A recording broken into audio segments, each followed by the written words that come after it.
देखो यार, इससे पहले कि वीडियो स्टार्ट हो मैं तुमको कुछ कहना चाहता हूँ। इसका जो पहला वाला एपिसोड था ना, उसमें येलो डॉलर आ गया था। और तुम्हें अगर नहीं पता येलो डॉलर क्या है तो मैं बता दूँ, येलो डॉलर जब भी लगता है ना तो बहुत ही ज़्यादा दिमाग सड़ाता है। पहली बात तो ये, उसमें पैसे नहीं मिलेंगे उस वीडियो पे। दूसरी बात ये कि भाई यूट्यूब उस वीडियो को आगे बूस्ट ही नहीं करता। अब मेरे चैनल पे पिछले कुछ टाइम से बस येलो डॉलर की प्रॉब्लम आ रही है, और ये तब से स्टार्ट हो रही जब से मैंने वो वैम्पायर वाली सीरीज़ की थी। उसमें आई नो, उसमें मैं मानता हूँ कि थोड़े बहुत सीन्स थे, लाइक कटे वटे हाथ, एंड देन तुम्हारे थोड़े बहुत देख लियो, तूने मजे किए ही होंगे उसको देख के। हाँ, तो वो वाले सीन्स थे वो मैं मानता हूँ, बट इस सीरीज में ऐसा कुछ था ही नहीं। और फिर भी यूट्यूब ने मुझे पता नहीं क्यों येलो डॉलर चेप दिया।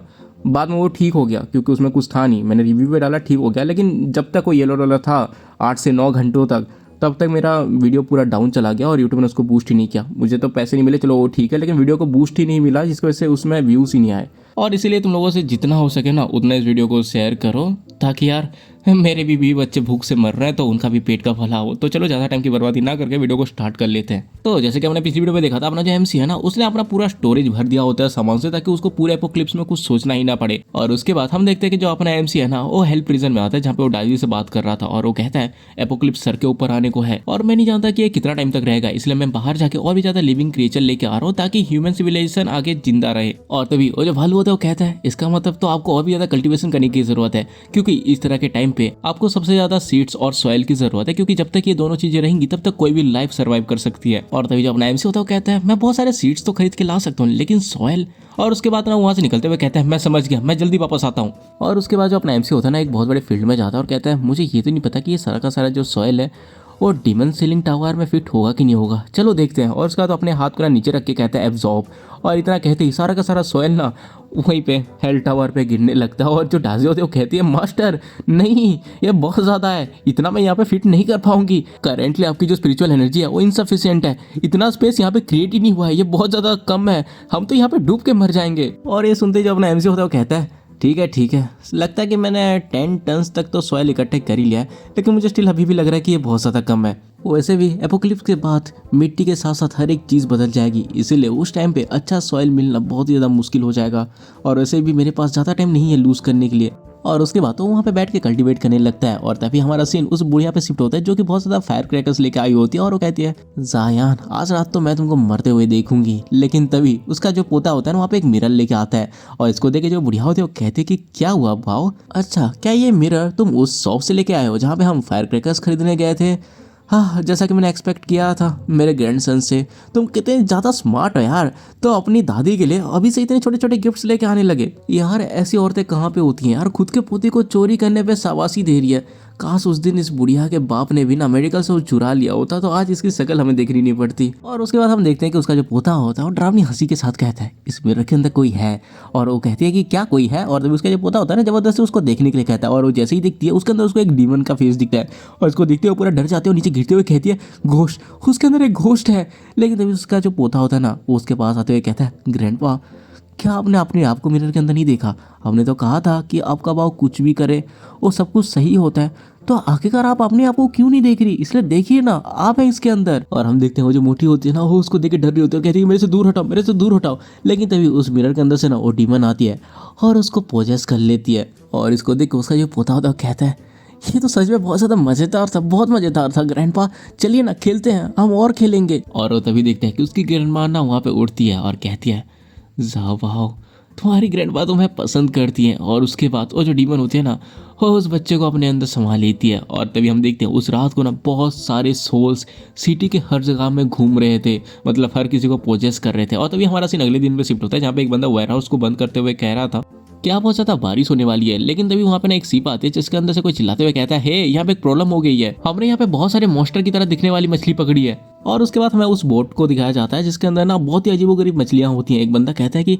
इन मछलियों के बॉडी में तो अलग अलग चीज़ें निकल आई हैं और इनके तो दांत भी हैं। और जो दूसरा बंदा होता है वो कहता है क्या हम इन्हें खा भी सकते हैं, ऐसा लग रहा है कि ये इंडस्ट्रीज के जो पोल्यूटेड वाटर होता है उनकी वजह से ये लोग म्यूटेट हो चुके हैं। और तभी हमारा सीन कट होता है और हम वेयर हाउस का सीन देखते हैं जहाँ पे एक बंदा बैठा होता है। तभी वहाँ पे एक बंदा आके कहता है ओल्डो क्या तुम मुझे वेयर हाउस इन्वेंट्री पास कर सकते हो। लेकिन वो बंदा कोई रिप्लाई नहीं देता और वो कहता है ओल्डो तुम्हें क्या हुआ। लेकिन हम तभी उस बंदे को देखते हैं जिसके साथ कुछ तो गलत हुआ होता है, उसका हाथ ना म्यूटेंट हो रहा था। और तभी उसके बाद वो बंदा आते हुए कहता है क्या तुम्हें ठंड लगी है, क्या आज तुम छुट्टी चाहते हो। लेकिन तभी वहाँ पे ना कुछ लोग आते हैं और उसको देख के वो बंदा कहता है तुम लोग कौन हो। और तभी जो बंदा होता है वो कहते हैं मैंने सुना है कि सिटी के सारे स्पिरिचुअल क्लीनिंग पिल यहीं पे ही स्टोर होते हैं। और तभी वो जो बंदा होता है वेयर हाउस वाला कहता है कि क्या ये सारे के सारे मर्चेंडाइज है जो कि ऑलरेडी एक कस्टमर ने खरीद लिया है, अगर तुम लोगों को कुछ खरीदना है तो। लेकिन इतना वो कह ही रहा होता है कि तभी वो जो बंदे आए होते हैं उनमें से उनका जो लीडर होता है वो कहता है कि जाओ सब कुछ उठा लो। और ये सुनते ही वो वेयर हाउस वाला बंदा कहता है कि आखिर तुम ये क्या कर रहे हो। लेकिन तभी वो एक बंदा आके उसको साइड हटा देता है पीट के और कहता है जल्दी जल्दी सबको लोड करो। और वो ये सब कह के वहाँ आगे बढ़ ही रहा होता है कि तभी उसके पैर को कोई पकड़ता है और हम देखते हैं उसके हाथ को, जिससे हमें पता चलता है कि ये वही बंदा है जो कि थोड़ा बीमार लग रहा था, जो कि एक ज़ॉम्बी में बदल चुका था। और इसको देख के जो बाकी लोग होते हैं ना वो चौकन्ने हो जाते हैं और कहते हैं कि संभाल के। और उसके बाद वो सारे के सारे उसके ऊपर हमला करके उसको मार डालते हैं। लेकिन सडनली हम देखते हैं कि उनका जो बॉस है ना उसको कुछ होने लगता है और जो उसके गार्ड्स होते हैं वो कहते हैं कि बॉस क्या आप ठीक हो। और उनका जो बॉस होता है वो कहता है सबसे पहले इस मेडिसिन को यहाँ से निकालो और जो भी हमारे रास्ते पे है उनको। और इतना कह ही रहा था कि तभी आवाज़ आती है क्या तुम मारने का प्लान कर रहे हो। और हम देखते हैं वहाँ पे अपना MC आ चुका था और कहता है ये सारे के सारे मेरे हैं, मैंने इनको पैसे देके खरीदा है और क्या तुम इसको चुराना चाहते हो। और वैसे भी अभी तक ये वर्ल्ड खत्म नहीं हुई है और तुम ऑलरेडी मरना चाह रहे हो।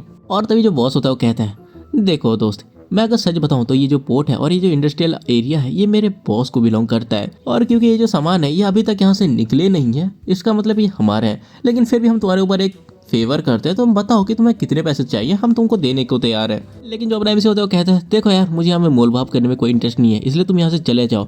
मैं तुमको बस 1 मिनट का टाइम दे रहा हूँ, अगर तुम यहाँ से नहीं निकलते तो तुम्हें इसका सब कुछ संभालना पड़ेगा क्योंकि ऑलरेडी ज़ॉम्बीफिकेशन यहाँ पे स्टार्ट हो चुकी है। लेकिन इतना सुनते ही वो लोग कहते हैं कि इसके ऊपर अटैक करो। और एक बंदा जैसे ही अपने MC के ऊपर अटैक करता है वो देखते हैं कि अपना MC वहाँ से गायब हो गया है। और इसे देख के ये लोग बहुत ज्यादा शौक होते हैं कि आखिर अचानक से ये बंदा कहाँ पे चला गया। लेकिन तभी वो लोग देखते हैं कि अपना जो MC है ना वो ऊपर खड़ा होता है और लोग कहते हैं कि क्या।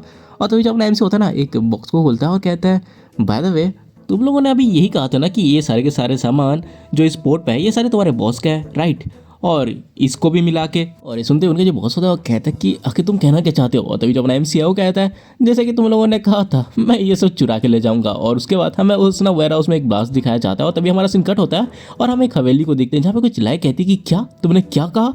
और हम देखते हैं वहाँ पे एक औरत या लड़की जो भी है वो बैठी होती है और कहती है कि ना कि तुम लोग उस मेडिसिन को रिकवर कर पाए बल्कि जो बची हुई चीज़ें थी वो भी वो ले गया। और तभी हम देखते हैं वहाँ पे वो बॉस होता है जो कहता है कि बॉस उसके पास एबिलिटी थी, वो कोई नॉर्मल लड़का नहीं था बल्कि एक मॉन्स्टर था। उसने जब हमको वेयर हाउस से बाहर फेंक के दरवाज़ा बंद किया तब उसके अंदर बहुत सारी चीज़ें थी, लेकिन बाद में जब हमने वेयर हाउस को खोला तब उसके अंदर कुछ भी नहीं था। और तभी जो लड़की होती है वो कहती है अच्छा तो उस बंदे का नाम क्या था। और तभी वहाँ पे दूसरा जो बंदा होता है वो कहता है मैंने वहाँ की रिसिप्ट चेक की, उस बंदे का नाम था जायान। और ये सुनते ही जो लड़की होती है वो सोच रही थी कि क्या जायान, लगता है कि वो भी एक एबिलिटी यूज़र है, लेकिन ऐसा लग रहा है कि उसके पास थोड़ी स्ट्रॉन्ग एबिलिटी है। और ये सब वो सोच ही रही होती है कि तभी उसका जो बंदा होता है जो कि उनके टीम का लीडर होता है वो नीचे गिर बैठ जाता है। और इसको देख के वो लड़की कहती तुम्हें क्या हुआ। लेकिन वो जो बंदा होता है वो नीचे गिर जाता है, उसकी पूरी की पूरी बॉडी पर्पल हो चुकी थी और वो कुछ बोल भी नहीं पा रहा था। और उसके बाद वो कह रही होती है कि ये पॉइजन ऑलरेडी उसके ब्रेन तक पहुंच चुका है, इवन स्पिरिचुअल क्लीनिंग पिल भी इसके ऊपर कोई असर नहीं करेगी। और उसके बाद वो अपने दूसरे गार्ड से कहती है जल्दी से इसको बाहर जाके जला दो और मेक श्योर करना कि इससे कोई चीज़ टच ना करे और इसके ब्लड के कॉन्टैक्ट में कोई ना आए। और वो ये सब कह ही रही होती है कि तभी वो बंदा ना उठ के सीधा उसी के ऊपर हमला करता है, लेकिन ये अपने हाथ के एक इशारे पे ही ना उसको खिड़की से बाहर उठा के फेंक देती है। हम देखते हैं ये जो लड़की है वो भी एक एबिलिटी यूज़र है और उसकी एबिलिटी ना आई थिंक ऐसे नेचर को कंट्रोल करना होता है, क्योंकि बहुत सारे ना ऐसे टेंटिकल जैसे ट्री के ब्रांचेस आते हैं और उस बंदे के चीथड़े उड़ा देते हैं। और इसे देख के जो दूसरा बंदा होता है वो कहता है कि बस आप। लेकिन तभी वो जो लड़की होती है वो कहती है ये तो बस शुरुआत है, तुम दवाई और वेपन्स को खोजना चालू रखो और भी ज़्यादा लोग इकट्ठे करो क्योंकि हमें जल्दी से बहुत ही ज़्यादा लोगों की ज़रूरत है क्योंकि इस दुनिया का अंत बहुत ही ज़्यादा करीब है। और उसका हमारा सीन कट होता है जहाँ पे अपना जो MC अपनी बहन को स्पिरिचुअल क्लीनिंग पिल देता है और कहता है अब से हवा और पानी बिल्कुल भी सेफ नहीं रहेंगी, कोई भी चीज़ तुम अपने स्किन के कॉन्टेक्ट में आने मत देना और हमेशा तुम बोतल का ही पानी पियोगे। हर दिन तुम्हें 3 ये पिल्स खाने और अगर तुम्हें ठंड लगती है तो तुम मुझे इमीडिएटली बताओगी। और ये सुनते जो यून होती है वो कहती है ठीक है, लेकिन भाई क्या तुम मुझे अब बताओगे कि आखिरकार हो क्या रहा है। और तो जो अपना MC होता है वो कहता है कि हाँ अब टाइम आ चुका है तुम्हें सब कुछ बताने का, लेकिन मैं तुमको एक जगह लेके जा रहा हूँ और वहाँ पे जाते जाते मैं तुम्हें सब बताऊंगा। और उसके बाद तो बाहर निकलते हैं जहाँ पे जो यून होती है वो कहती है जब से मैं स्कूल से वापस आई हूँ तब से ये मेरा पहली बार है जब मैं घर से बाहर आई हूँ, लेकिन ये हर चीज़ बहुत ज़्यादा डरावनी लग रही है। लेकिन तभी जो अपना MC होता है हंसते हुए कहता है हाँ अब टाइम आ चुका है, एविल स्पिरिट्स अब दिखाई देगी। और उसके बाद वो ना वहाँ से निकल जाते हैं, लेकिन तभी हमें ना एक आवाज़ सुनाई देती है जो कि कहती है मैं इतना खा चुकी हूँ लेकिन फिर भी मेरी भूख नहीं मिट रही।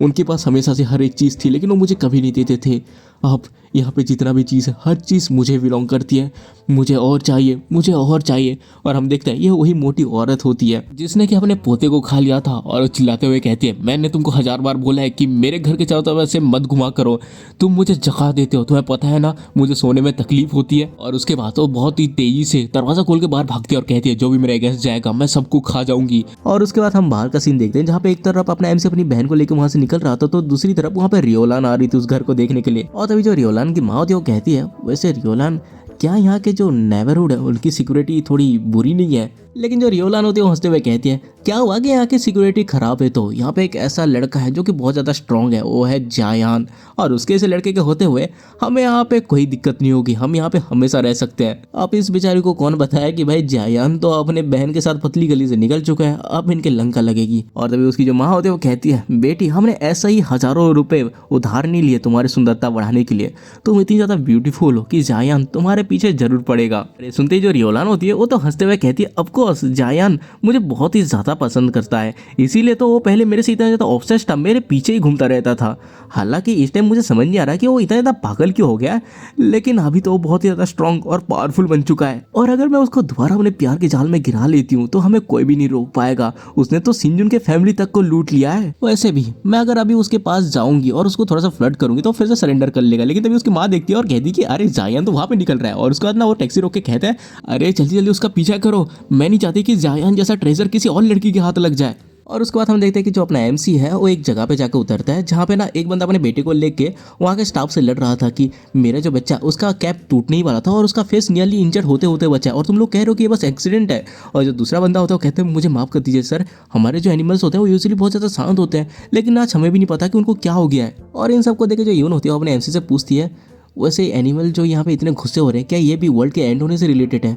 भाई आपने ऑलरेडी मुझे सब कुछ बता दिया है और मैं ये समझ सकती हूँ कि एपोक्लिप्स आ रहा है और जो इंसान है वो या तो ज़ॉम्बी बनेंगे और सर्वाइव करेंगे या बहुत ज़्यादा स्पेशल एबिलिटी को गेन करेंगे और आप टाइम से पहले ही एवेक हो चुके हो। और जो अपना एमसी होता है वो कहता है कि हाँ तुम सही कह रहे हो। और वो सोचा होता है इसको पास्ट लाइफ के बारे में ना बताना ही सही होगा, क्योंकि जितना मैंने सफ़र किया अगर मैंने इसको बता दिया तो इसको बुरा फील होगा। और अपना एमसी ये सब सोच ही रहा होता है कि तभी जो यून होते हैं पूछती है, इसका मतलब तो हमें कहीं पे जाकर छुपना चाहिए, तो आखिरकार हम जूम पे क्यों आए हैं? और तभी जो अपना एमसी होता है वो कहता है, देखो छुपेंगे तो हम बस टेम्पररी ही सर्वाइव कर पाएंगे, लेकिन जो एपोक्लिप्स है उसके लिए हमको बहुत ज़्यादा स्ट्रेंथ की ज़रूरत है। और उसका जो अपना एमसी है वो यून के सर पे हाथ देते हुए कहता है, अगर सोचा जाए तो मेरे पास एबिलिटीज़ हैं और स्किल्स हैं, लेकिन मैं हर टाइम पे तुमको प्रोटेक्ट नहीं कर सकता और एपोक्लिप्स के टाइम पे कौन जाने की कब क्या हो जाए, और इसीलिए यून तुम्हें भी बहुत ही ज़्यादा स्ट्रांग बनना होगा। और इसी के साथ ये वाला जो एपिसोड है ये खत्म हो जाता है। देखो मुझे पता है कि छोटी सी वीडियो है और हाँ इसका आगे के और 3-4 चैप्टर हैं जिनको अगर मैं ऐड कर देता तो यार 18, 19 या 20 मिनट की वीडियो बन जाती, लेकिन मैंने इसलिए नहीं बनाया क्योंकि तुमको रीज़न मैं बता ही चुका हूँ स्टार्टिंग में, येलो डॉलर आ गया था, व्यूज़ नहीं आए तो मन नहीं करता बनाने का। और मुझे ये भी नहीं पता कि इस सीरीज में भी येलो डॉलर आएगा कि नहीं आएगा, क्योंकि इसमें तो ऐसा कोई सीन भी नहीं है और इसीलिए मैं ज़्यादा रिस्क नहीं लेके छोटी वीडियो बना रहा हूँ। आई होप तुम समझ पाओगे। तो चलो यार, अगर तुमको वीडियो पसंद आई है तो तुम्हें बताया क्या करना है, लाइक मारो, सब्सक्राइब मारो, प्यारा सा कमेंट कर दो